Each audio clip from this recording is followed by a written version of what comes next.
በስመ አብ ወወልድ ወመንፈስ ቅዱስ አሃዱ አምላክ።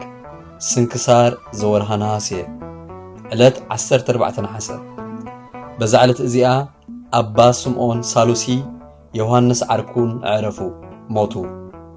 እዞም ቅዱሳን እዚኦም ኣብ ዘበን ምእመን መንግስቲ ዮስጦስ ነበሩ።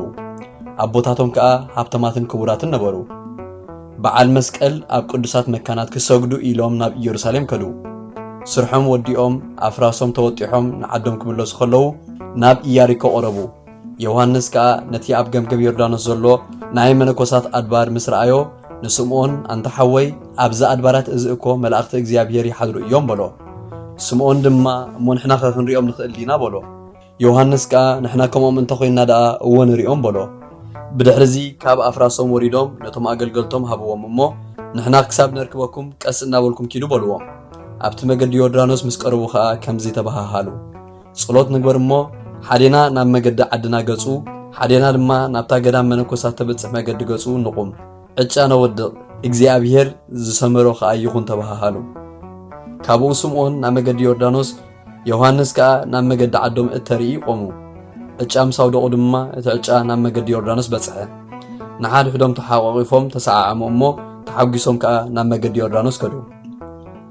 እቲ ሓደ ነቲ ሓደ እናተባብዖ ድማ ኣብ ምግባር ሰናይ ከም ዝተግህ ይገብሮ ነበረ። ብብጻዩ ይፈርህ ነበረ። ምክንያቱ ንድሕሪት ገጹ ማለት ናብ ዓለም ከይሓስብ እሞ ከይምለስ ዮሐንስ ብስምዖን ብዛዕባ ፍቕሪ ስድርኡ ንዓናይ ናብ ዓድና ከይብሎ ይፈርህ ነበረ።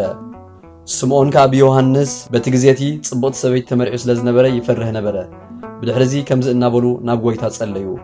ኦ ጎይታናን ኣምላኽናን እቲ ንሕና እንምንኩሰሉ ዝተሓርየ ደብሪ ምልክቱ ዝተረሕወ ኣፍ ደገ ዘለዎ ደብሪ ኮይኑ ይጽናሓና በሉ። ናይቲ ደብሪ ሓለቓ ድማ ሰናይ ዝግብሩ ነቅስዮስ ዝስሙ ነበረ። ብዙሕ ተኣምራትን መንክራትን ከዓ ይገብር ነበረ። ሃብተ ትንቢት ድማ ነበሮ። በታ ለይቲ እቲኣ ከዓ ሓደ ሰብኣይ ኣባጊዒ ከኣቱስ እቲ ኣፍ ደገ ደብሪ ክፈቶ ክብሎ ረኣየ። ኣብኡ ምስ በጽሑ ድማ እንኳዕ ብድሓን መጻኹም ኣቱም ኣባጊዕ ክርስቶስ ንዑ በሉ እተው በሎም። ከምቲ ካብ እግዚአብሔር ዝተላእክዎ ከዓ ናብኡ ተቐበሎም። ንሳቶም ከዓ ከመንኩሶም ለመንዎ። ምክንያቱ ንሳቶም ንሓደ መነኮስ ኣብ ርእሱ ኣኽሊል ብርሃን መላእኽቲ ድማ ከቢቦም ሞሪኦም ነበሩ እሞ ምእንትዚ ንሳቶም ከዓ ቀልጢፎም ክምንኩሱ ተሃወኹ። ቅዱስ ኣስኬማ ምስ ኣልበሶም ድማ ገጾም ብጸጋ መንፈስ ቅዱስ ዘብርህ ኮነ። ብለይቲ ንሓድሕዶም ገጽ ንገጽ ከም ዝረኣዩ ኾኑ። ከምቲ በቐትሪ ዝረኣይዎ ከምቲ ቅድም ኣብ ርእሲ እቲ መነኮስ ዝረኣይዎ ኣኽሊል ብርሃን ድማ ኣብ ኣራእሶም ኣኽሊል ብርሃን ረኣዩ። ብድሕሪዚ ካብ ማእከል መነኮሳት ተፈልዮም ካብ ገዳም ክወፁ ዝብል መንፈሳዊ ሕሊና መጾም። በታ ለይቲ እቲኣ ነቲ ሊቀ ደብሪ ሓደ ብርሃናዊ ተገሊጹ ኣፍ ደገ እዚ ደብሪ ክፈቶ ኣባጊዕ ክርስቶስ ክወፁ በሎ። ንሱ ከዓ ንግዚኡ ተንሲኡ ናብቲ ኣፍ ደገ እቲ ደብሪ ወረደ እሞ ተኸፊቱ ጽንሖ። ብምኽፋቱ ድማ ክሓስብን ክሓዝንን ከሎ እነሆ እቶም ኣገልገልቲ ክርስቶስ ከዓ ክወፁ ኢሎም መጹ። ንሱ ከዓ ቀቅድሚኦም መብራህቲ ዝሓዙ ኣምሳል ህፃናት ረአየ። ገለ ካብኣቶም ኣባትር ነገስታት ዝተሸከሙ ነበሩ። ነዚ ምስ ረአየ ኣጸቢቑ ተሓጐሰ እሞ ተራኸቦም። ንሳቶም ከዓ ኣብ ልቦም ዘሎ ነገርዎ። ጸሎት ክገብረሎም ከዓ ለመንዎ። ድሕሪዚ ሓደ ሰዓት ዝኣክል በኸየ። ገጹ ናብ ምብራቕ ገይሩ ድማ ንስምዖን ብየማኑ ንዮሐንስ ከዓ ብጸጋሙ ኣቆሞ። ኣእዳዉ ናብ ሰማይ ዘርጊሑ ነዊሕ ጸሎት ጸለየ። ንእግዚአብሔር ካብ ኩሉ ክፉእ ክሕልዎም ኣማዕቂቡ ብሰላም ኣፋነዎም። ካብኡ ናብ ምዉት ባሕሪ ገጾም ከዱ። ኣርኖን ኣብ ዝበሃል ሩባ ድማ በጽሑ። ሓደ ሽማግለ ገዳማዊ ዝቕመጦ ዝነበረ በዓቲ ከዓ ረኸቡ። በቲ ግዜት እውን ንሱ ሞተ። ኣብኣ ከዓ እቲ ዝሞተ ሽማግለ ዝበልዖ ዝነበረ ንሳቶም ዝደለይዎ ዓይነታት ኣእካል ነበረ። ብእግዚአብሔር ከዓ ኣዝዮም ተሓጐሱ። ነቲ ዝደልይዎ ኣዳሊሎም ስለ ዝጸንሐ ኣብኡ ከዓ ብተጋድሎ ብዙሕ ዓመታት ነበሩ። መጠን ዳርባ እምኒ ዝኣክል ድማ ተራሒቖም ይሓድሩ ነበሩ። ሰይጣን ግና ይጻረሮም ብዙሕ ይተሃራረሞም ነበረ። ቅዱስ ነቅስዮስ ኣቦኦም ድማ ብራእይ ናብኦም ይመጽእ ይጽልየሎም ደቂሶም ከለዉ መዝሙር ዳዊት ይምህሮም ነበረ። ምስ ተንስኡ ከዓ እቲ ዝመሃሮም ኩሉ የንብብዎ እሞ ሕጉስ ይብሉ ነበሩ። ኣምላኻዊ ራእይ ከምኡ እውን ምግባር ተኣምራት ተዋህቦም። ኣብታ ገዳም 29 ዓመት ቁሪ ለይትን ምቖት ናይ መዓልትን ተዓጊሶም ብሓይሊ ጎይታና ኢየሱስ ክርስቶስ ምስጋና ንዑ ይኹን ንሰይጣን ክሳዕ ዘሰንፍዎ ተቐመጡ። ካብኡ ስምዖን ንሓዊ ዮሐንስ ኣብዚ በረኻ ብምንባርና እንታይ ክንጠቅም ኢና? ንዓ ናብ ዓለም ንኺድ እሞ ንኻልኦት ከዓ ክንጠቕሞምን ከነድሕኖምን በሎ። ዮሐንስ ከዓ ኣተሓወይ እዚ ሓሳብ እዚ ናይ ቅንዓት ሰይጣን ይመስለና ኣሎ በሎ። ስምዖን ከዓ ኣብ ዓለም ክዋረድ ኣዚዙኒ እዩ ንዓዳ ንጸሊ በሎ ካብኡ ጸሎት ጸልዮም ንሓድሕዶም ተሓቋቂፎም ክዳውንቶም ክሳብ ዝጥልቂ በኸዩ ስምዖን ናብ ኢየሩሳሌም ከደ እቲ ሰናይ ግብሩ ክሳብ ዝመውት ክሓብኣሉ ድማ ናብ እግዚአብሔር 3 መዓልቲ ጸለየ ካብኡ ናብቲ ሃገር ኣትዩ ነፍሱ ከም ዓሻ መሰለ ሓንሳብ ነቶም ዕቡዳት እናሕወየ ሓንሳብ ብኢዱ ሓው እናሓዘ ከም ጽሉል መሰለ ሓደ መዓልቲ ሓደ ዝሞተ ኸልቢ ኣብ ኣፍ ደገ እቲ ዓዲ ረኸበ እሞ ከም ሓደ ዝጻወት ዓሻ ብፍቓሩ ብሓደ ኣካሉ ስሒቡ ሓቆፎ እቶም ሰባት ከዓ ደድሕሪኡ እናኸዱ ይደፍእዎን ይሳልቁሉን ነበሩ ሓንቲ መዓልቲ ንሳ ከዓ ተቐዳመይቲ ሰንበት ፍረ ገውዝ ሒዙ ኣብ ግዜ ጸሎት ናብ ቤተ ክርስቲያን ኣተወ ነቲ መቐመጢ በብራህቲ ሰባበሮ ነተን ኣንስቲ ከዓ ክሃርመን ጀመረ ካብቲ ቤተ ክርስቲያን ክሳብ ዝሰግዎ ካልእ እውን ብዙሕ ናይ ዕሽነት ስራሕ ይሰርሕ ነበረ ብድሕሪዚ ግዜ ዕረፍቱ ምስ ቀረበ መልአክ እግዚአብሔር መዓልቲ ዕረፍቱን ዕረፍቲ ዮሐንስ ሓውን ነገሮ ሽዑ ኣብ ኣታኽልተ ወይኒ ኣትዩ ነፍሱ ኣብ ኢድ እግዚአብሔር ኣማዕቆበ በረኸቶም ምሳና ይኹን ንዘለዓለም ዓለም ኣሜን ሰላም ለስምዖን ዘተመሰለ ዓብደ ወዮሐንስ ፍቁሩ ምስሌሁ ዘተጸምደ ሶበ ምንኩስና ረከቡ ከመልቦሙ ፈቀደ እመንፈስ ቅዱስ ዲበ ርእሶሙ ዘኦደ አክሊለ ብርሃን ነጸሩ ጋሃደ ሰላም ንስምዖን ዝተመሰለ ዕቡድ ዕቡደ ፈታዊኡ ዮሐንስ እውን ምስኡ ዝተጸምደ ምንኩስና ምስ ረኸቡ ከምቲ ልቦም ዝፈቐደ ካብ መንፈስ ቅዱስ ኣብ ርእሶም ዝዞረ ዝዑደ አክሊል ብርሃን ረአዩ ጋሃደ በዛዕለት እዚኣ ጎይታና ኣብ ሃገር እስክንድርያ ዓብይ ተኣምር ገበረ ብዛዕባኡ ኸ ካብ ኣይሁድ ብዙሓት ኣመኑ ብኢድ ቴዎፍሎስ ሊቀ ጳጳሳት ድማ ተጠምቁ ንሱ ድማ ሓደ ኣዝዩ ሃብታም ሰብኣይ ኣይሁዳዊ ፈለስኪኖስ ዝበሃል ነበረ ንእግዚአብሔር ከዓ ብሕጊ ኣቦታቱ የምልኾ ነበረ ኣብቲ ሃገር ክልተ ድኻታት ክርስቲያን ነበሩ ብስራሕ ዕዳዎም ተዓሲቦም ይነብሩ ነበሩ ሰይጣን ኣብ ልቢ እቲ ሓደ ዘረባ ጸርፊ ኣምፀ ነቲ ካልኣዩ ከዓ ኣተሓወይ ንሕና ድኻታት ሲ ንምንታይ ኢና ንእግዚአብሔር ነምልኾ እዚ ፈለስኪኖስ ኣይሁዳዊ ኸሎ ኣዝዩ ሃብታም እዩ በሎ እቲ ካልኣዩ ከዓ ኣተሓወይ ኣስተውዕል እሞ ናይ ዓለም ሃብቲ ሓላፊ ካብ እግዚአብሔር ኣይኮነን ጠቕሚ እንተዝህልዎ ንመምለኽቲ ጣዖትን ንኹሎም ገበርቲ ዓመፃን ኣይመሃቦምን ነቢያት እኮ ድኻታትን ሽጉራትን እዮም ዝነበሩ ከምኡ እውን ሃዋርያት ጎይታስ ድኻታት ኣሕዋተይ እዮም እንድዩ ዝበለ በሎ ሰይጣን ጸላእ ሰናያት ግን ነዚ ሰብኣይ እዚ ዝተነግሮ ቁም ነገር ዋልሓንቲ ክሰምዕ ኣይሓደጎን እንታይ ዳ መሊሱ ደፋፍኦ ናብታ ሃብታም ፈለስኪኖስ ክሳብ ዝኸይድ ነቲ ሃብታም ከዓ ምሳኻ ክነብር ክግዛእ ፍቐደለይ በሎ እቲ ኣይሁዳዊ ከዓ መለሰሉ ብዘይካ ብሃይማኖትና ዝኣምን ንስኻ ከተገልግለኒ ግቡእ ኣይኮነን በሎ እንተደሊኻ ግን ኣነ ምጽዋት ክህበካ እኽእል እየ በሎ እቲ ጥፉእ ግና መለሰ ምሳኻ ውሰደኒ እሞ ኣነ ኣብ ሃይማኖትካ ከኣቱ እየ ዝኣዘዝካኒ ኩሉ ክገብር እየ በሎ ፈለስኪኖስ ሃብታም ከዓ በል ምስ መምህረይ ክማኽር ተዓገሰኒ በሎ ካብኡ ናብ መምህሩ ከይዱ ካብቲ ጥፉእ ክርስቲያን ካልኣዩ ንይሁዳ ኣስቆረጣዊ ዝኾነ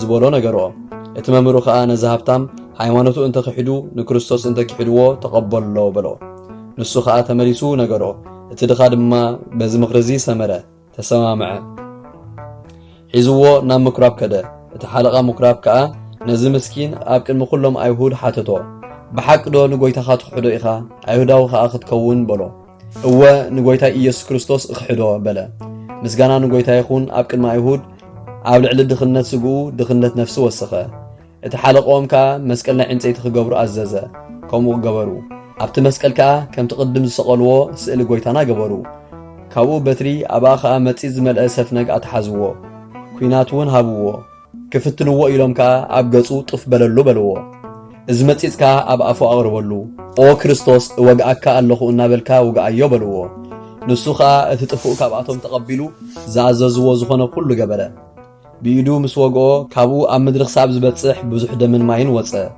እናፈሰሰ ንዊሕ ሰዓት ጸንሐ ሽዑ እቲ ድኻ ወደቐ ሞተ ድማ ከም እምኒ ደረቐ ኣብቶም ኩሎም ኣይሁድ ከዓ ፍርሃትን ራዕድን ኮነ ኩሎም ከዓ ኣምላኽ ክርስቲያን ንሱ ሓደ እዩ ንሱ ንድሕነት ዓለም ዝተሰቕለ እዩ ንሕና ከዓ ብኡ ንኣምን ኢሎም ዓው ኢሎም ጨርዑ እቲ ሓለቆም ከዓ ካብቲ ደም ወሲዱ ብዕውርታ ዝተወልደት ጓሉ ኣብ ዓይንታ ገበረላ እሞ ንግዚኡ ረኣየት ኩሎም ቤተሰቡ ኣመኑ ካብ ኣይሁድ ከዓ ብዙሓት ኣመኑ ካብኡ ናብ ቅዱስ ኣባ ቴዎፍሎስ ሊቀ ጳጳሳት ከይዶም ነገርዎ ንሱ ከዓ ንኣባ ቄርሎስን ንኩሎም ካህናትን ህዝብን ምስኡ ሒዝዎም ናብቲ ቦታኡ ናብ ምኩራብ ኣይሁድ በጽሐ እቲ መስቀል ማይን ደምን ካብኡ እናወሓዘ ረኣዮ ካብቲ ደምን ማይን ወሲዱ ብኡ ተባረኸ ኣብ ገጹ ብትምህርተ መስቀል ዓተበ ነቶም ህዝቡውን ኣብ ገጾም ዓተበሎም ነቲ መስቀል ብዓብይ ክብሪ ብማህሌት ተሸኪሞም ናብ ቤተ ክርስቲያን ኣብፂሖም ኣብኣ ኣንበርዎ እቲ ዝፈሰሰ ደም ካብ ምድሪ ሓፊሱ ደሪዙ ኣብ ዕትሮ ኣቐመጦ ንሕሙማት ፈውስን ንበረኸትን ንኽኸውን